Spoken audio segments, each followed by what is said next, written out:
Let's just jump in here. I think the first place I'd love to have a conversation with you is on Bitcoin and cryptocurrencies.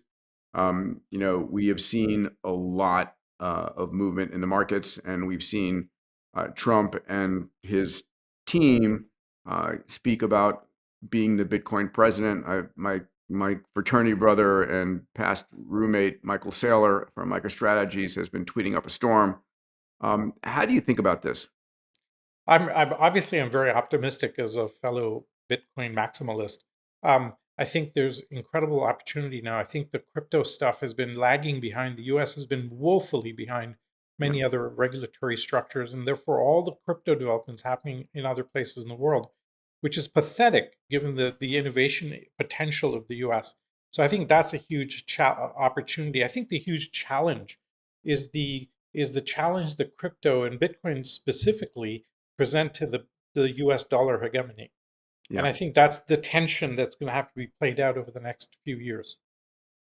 Um, Agreed. I found it interesting, Trump saying that he's going to hold on to all seized Bitcoin and sort of create his Bitcoin piggy bank in the government, which I actually think is a very good move.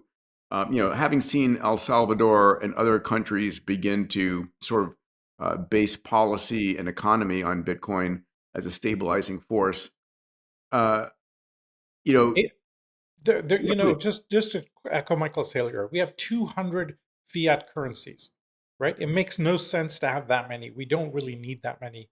We need a store of value, you need a means of exchange, you need a unit of account.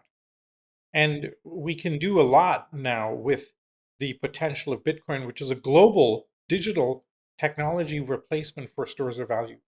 There was a great commentary around the fact that money has always been represented by traditionally the hardest thing to make. So seashells we used to use as money because they were hard to make. You could only find a few rare ones like that. gold was Today it's hard to gold, mine. hard Yeah. to mine, right? Bitcoin is really hard to mine. It actually gives it credibility because it's so hard to mine. You can't fake it in that sense. So I think there's incredible potential here to operate now and create a global store of value. How that juxtaposes with the fiat systems is going to be the big question. So bottom line, Salim, is we've got a Republican administration coming in.